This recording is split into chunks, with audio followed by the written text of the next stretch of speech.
Sir এই যে আপনার 12 লাখ টাকার পেন্টিং ঘোড়ায় ঘাস খাইতেছে দেখেন। এবারে ঘোড়ায় ঘাস খাইতেছে, তাহলে পেন্টিং এর ভিতরে ঘাস কই?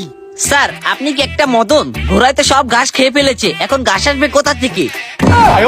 এবারে বুঝলাম ঘোড়ায় ঘাস খাইয়া লাইছে, তাহলে ঘোড়া কো? ঘোড়া দি দেখা যায় না। স্যার আপনি আসলে তো একটা মদন।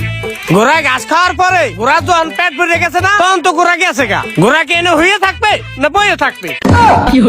ওর মায়ের রে বাপ, এডি কোন জগতের প্রাণী? ঘোড়ায় ঘাস খাইয়া পেন্টিং এর ভিতরে কোন বাইরে এলো কেমনি? এবারে তুই কোন তোর কাছে কোটি কোটি টাকার পেন্টিং বেচতে আইছো? তুই তো পেন্টিং এর মান ইজ্জতি খাইয়া লাইছো। স্যার এটা কোটি কোটি টাকা হবে কিভাবে? এটা তো আমরা 200 টাকা দা কিনা। এই মিয়া সারেন আমার মুখ আটকে আপনি সত্যি কথা আটকাইতে পারবেন না। আমি হালাল ভাবে ব্যবসা করুন, বোঝেন নাই? 200 টাকা কিনে আনছি, তা কি হয়েছে? 12 লাখ টাকা বেচমু, দু একটা লাভ করুন না আমি। হালার করে হালায় 200 টাকার পেন্টিং 12 লাখ টাকায় বেচতে আইছে, কেমন তোর ওঠায় এখন? এত একটা মাথার মধ্যে গোবরে ভরা, আল্লাহ বলদারে পিত দিতে পারাইছে কি নিগা? ঘোড়া ঘাস খেয়ে গেছে গা, তো কি হইছে? ওই পেন্টিং এর মধ্যে ঘাস জন্ম নিলে ঘোড়া আবার খাইবো। এলিয়েন হালার ঘরে হালা বলদের ঘরে বলদ গো, কি করতে মন চায়?